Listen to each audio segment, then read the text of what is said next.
That's right, Marion. Today we have here teen specialist and librarian Katie George. She is from the Howard County Library's Miller Branch in Ellicott City, and here today she's here to share with us a collection of nonfiction and fiction books about African Americans. Hi there, Katie. How are you doing? Thanks for having me today. Well, I brought in a few different things with me today. I'm going to talk about the nonfiction first. This book by Russell Friedman is called The Voice That Challenged a Nation. It's about Marian Anderson, who was an opera singer in the early 20th century. And although she was celebrated internationally, she sang for heads of state all over Europe, she was denied the opportunity to perform at Constitution Hall in Washington, D.C. So First Lady Eleanor Roosevelt helped her set up a concert in 1939 on the steps of the Lincoln Memorial, and over 75,000 people attended. Some to hear her music and some as a statement about their feelings about segregation. So she was sort of an unwilling hero, and it's a wonderful book told with lots of pictures and first-hand sources. You can see the programs from her concerts. Very interesting. Another book I brought along here is A Wreath for Emmett Till, which is about Emmett Till, who was a tragic martyr, of course, in the civil rights movement. But it's told as a heroic crown of sonnets, which is a series of 15 sonnets, like Shakespeare wrote. And the last line of each sonnet is actually the first line of the next one.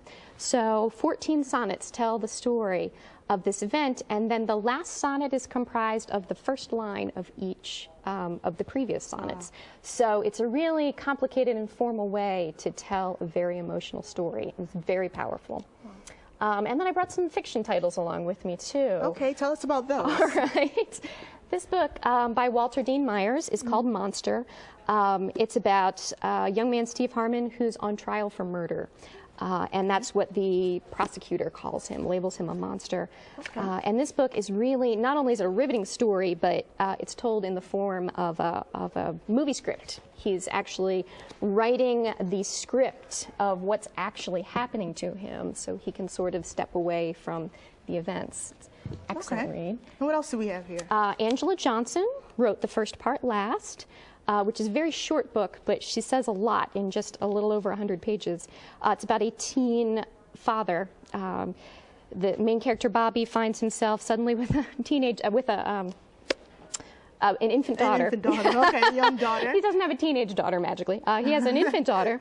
And the story is told in alternating chapters, the present with him dealing with being a new father, and the past with him dealing with his girlfriend's pregnancy. Okay. Wow, very interesting. And our last book here? Last but not least is a book by Christopher Paul Curtis called Bucking the Sarge. Okay. Christopher Paul Curtis has an excellent sense of humor, so it's a very funny book. But it's also kind of a tough story, too. Luther is the main character in the story, and his mother, he calls his mother the Sarge. She's a loan shark, a slum lord, and has a whole evil empire in Flint, Michigan. And Luther's just a nice guy who wants to win the science.